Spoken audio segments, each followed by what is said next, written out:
अस्सलामुअलैकुम फ्रेंड्स, मैं हूं अहमद रज़ा और वीयू हेल्प सेंटर की तरफ से आप सबको वेलकम कहता हूं CS602 के लेक्चर नंबर 12 में। तो कंप्यूटर ग्राफिक्स में आज हमारा 12वां लेक्चर है। तो चलिए हम लेक्चर को स्टार्ट करते हैं, लेकिन उससे पहले आप सबसे एक रिक्वेस्ट है कि जिन्होंने अभी तक मेरा चैनल सब्सक्राइब नहीं किया वो जल्दी से इसे सब्सक्राइब कर लें, ताकि सबसे पहले आपको मेरे लेक्चर्स जो हैं वो शॉर्ट लेक्चर्स मिल सकें। तो चलिए हम लेक्चर को स्टार्ट करते हैं। आज का हमारा जो पहला टॉपिक है वो है होमोजीनियस कोऑर्डिनेट्स। होमोजीनियस कोऑर्डिनेट्स में जो 3 पॉइंट्स है, ट्रांसलेशन, रोटेशन एंड स्केलिंग, ये हमने पिछले लेक्चर में भी थोड़े से डिस्कस कर लिए थे, एग्जांपल के साथ डिस्कस किए थे। अगर आपने वो लेक्चर नहीं लिया तो आप जल्दी से पहले वो पिछला लेक्चर ले लीजिए, अदरवाइज़ आपको इस कॉन्सेप्ट की समझ नहीं आएगी। तो ट्रांसलेशन में मैं आपको ये थोड़ा सा बता देता हूँ कि होता यही था कि स्ट्रेट लाइन जो थी उसमें मूवमेंट होती थी, उसका आगे पीछे सिर्फ स्ट्रेट लाइन ही आगे पीछे की जाती थी। उसके बाद रोटेशन में ये था कि किसी भी ऑब्जेक्ट को एक सर्कल की फॉर्म में रोटेट किया जाता था। उसके बाद स्केलिंग थी, तो इसमें हमारे पास साइज़ ही कम या बड़ा होता था। तो अब होमोजीनियस कोऑर्डिनेट्स में इसमें हमने अपने पी के या अपने वेक्टर के जो भी हैं वो प्राइम फाइंड करनी है। तो प्राइम फाइंड करने के लिए हमारे पास अलग अलग हर किसी का अलग अलग फार्मूला दिया गया है। सबसे पहले ट्रांसलेशन का जो फार्मूला हमें दिया गया है वो है P prime equal to P plus T। P हमारे पास इसकी ओरिजिनल वैल्यू होगी और T हमारे पास ट्रांसलेशन होगी। और रोटेशन में जो P प्राइम है उसमें हमारे पास इक्वल टू होगा रोटेशन डॉट मीन्स मल्टीप्लाई, हमारे पास जो P यानी कि इसकी ओरिजिनल वैल्यू होगी। और स्केलिंग में हमारे पास P prime equal to size, S हमारे पास साइज़ होगा, डॉट P जो हमारे पास ओरिजिनल वैल्यू ऑफ वेक्टर होगी। तो इसमें सबसे पहले है ट्रांसलेशन विद होमोजीनियस कोऑर्डिनेट्स। सबसे पहले हम होमोजीनियस कोऑर्डिनेट्स की मदद से ट्रांसलेशन को एक्सप्रेस करेंगे। तो ये हमारे पास साइड पे तीनों की तीनों प्राइम की वैल्यूज़ दे दी गई हैं, x की प्राइम की भी और y की प्राइम की भी, और z की जगह पे हमने 1 लगाया है यहाँ पे। तो सबसे पहले हमने करना क्या है, थोड़ा सा ध्यान से समझ लेना कि ये जो हमारी वैल्यू का पहला ऑब्जेक्ट होगा या एलिमेंट होगा, पहली लाइन का, पहली रो का और पहले कॉलम का जो पहला एलिमेंट होगा उसको हमने अपने P के साथ जो ओरिजिनल वैल्यू है उसके पहले एलिमेंट के साथ मल्टीप्लाई करना है। तो आंसर क्या आएगा, x। उसके बाद हमने ऐड लगाना है प्लस, उसके बाद हमने लेनी है यहाँ से सेकंड वैल्यू और यहाँ से सेकंड वैल्यू। तो 0 को y के साथ मल्टीप्लाई करेंगे तो आंसर आएगा 0।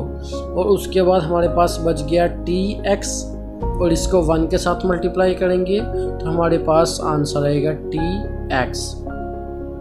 तो ओवरऑल हमारे पास बचा क्या, x प्लस tx।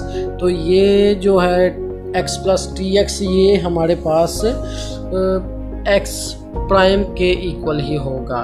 तो उसके बाद y है। अब y की वैल्यूज़ को भी आपने ऐसे ही सेकंड रो को इस कॉलम के साथ, पूरे के पूरे कॉलम के साथ मल्टीप्लाई करना है और इसका आंसर लिखते जाना है। उसके बाद थर्ड रो को आपने पकड़ना है और इसी कॉलम के साथ आपने दोबारा मल्टीप्लाई करना है। तो जो आंसर आएगा वो इस टैब में आपने लिखते जाना है।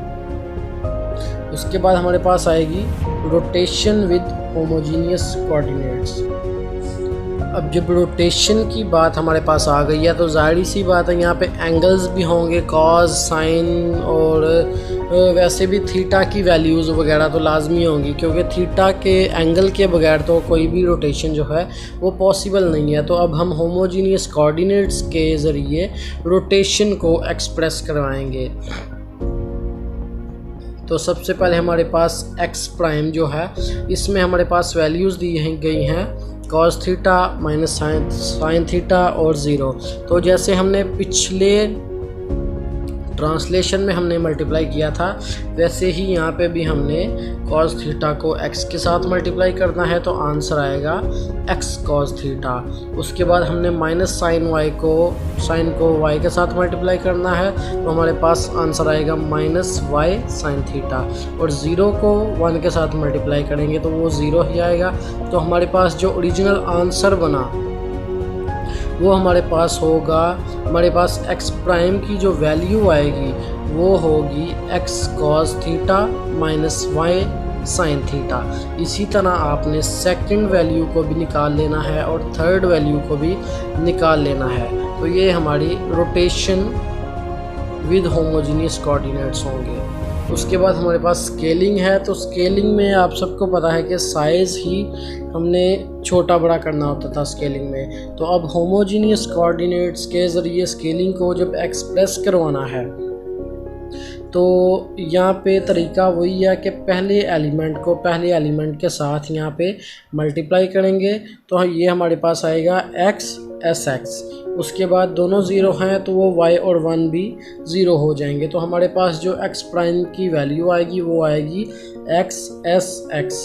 उसके बाद हमने y की वैल्यू को भी ऐसे ही फाइंड करना है और 1 की वैल्यू को भी बिल्कुल ऐसे ही फाइंड करना है। पूरी की पूरी रो को हमने पूरे के पूरे कॉलम के साथ मल्टीप्लाई करते जाना है और सेंटर में प्लस लगा देना है।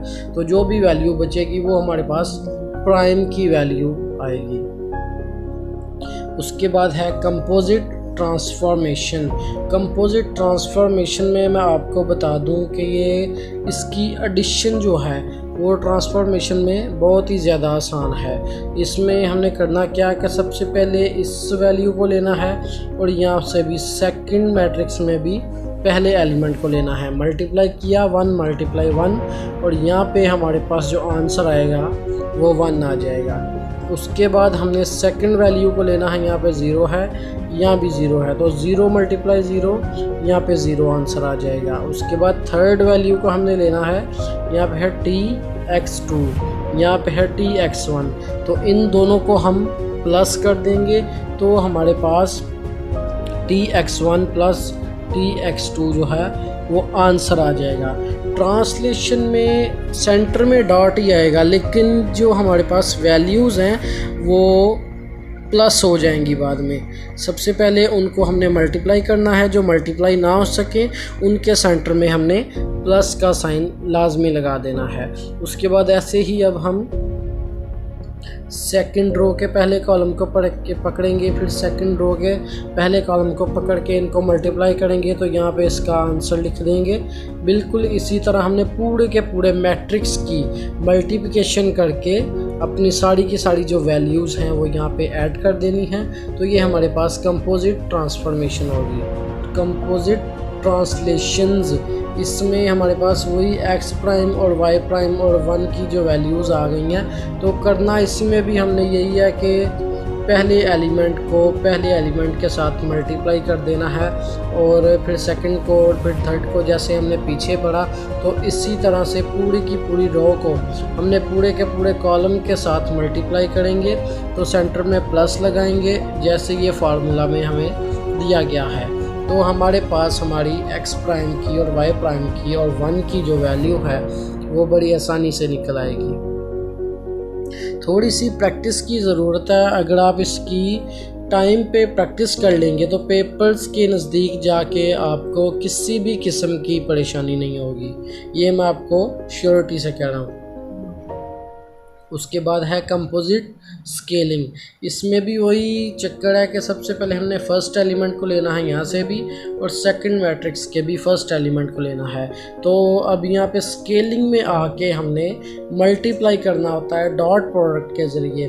तो यहाँ पे हमारे पास हम सेंटर में इसके डॉट लगा देंगे। ये आपने फ़र्क थोड़ा सा याद रखना है कि जो ट्रांसलेशन में होगा या ट्रांसफॉर्मेशन में होगा वहाँ पे हमारे पास आंसर वाले मैट्रिक्स में प्लस का निशान आएगा और जो हमारे पास स्केलिंग होगी वहाँ पे हमारे पास एक डॉट का निशान आएगा, यानी कि डॉट प्रोडक्ट जिसे कहते हैं। उसके बाद हमारे पास सेकंड एलिमेंट यहाँ से भी और यहाँ से भी, इनको दोनों को मल्टीप्लाई किया, आंसर आया 0। थर्ड पे भी 0 है तो हमारे पास आंसर इसका भी 0 आएगा। अभी नीचे भी 0 है तो जहाँ जहाँ पे 0 है, 0 को जिससे भी मल्टीप्लाई करेंगे हमारे पास 0 आंसर आएगा। तो इसी तरह हमने दोनों के दोनों मैट्रिसेस को आपस में मल्टीप्लाई कर देना है और उनका आंसर एक तीसरे मैट्रिक्स में लिख देना है। तो आज की इस वीडियो में सिर्फ यही मेन टॉपिक्स थे। अगर आपको किसी चीज़ की समझ ना आए तो कमेंट में लाजमी पूछिए, मैं अगली वीडियोस में आपको लाजमी समझा दूंगा, या अगर तो आपको ऐसे समझ आ सके तो मैं आपको उसका भी आंसर दे दूंगा। तो इस वीडियो को लाइक कीजिए, सब्सक्राइब कीजिए और अपने दोस्तों के साथ शेयर भी कीजिए। अपना ख्याल रखिए। अल्लाह हाफिज़।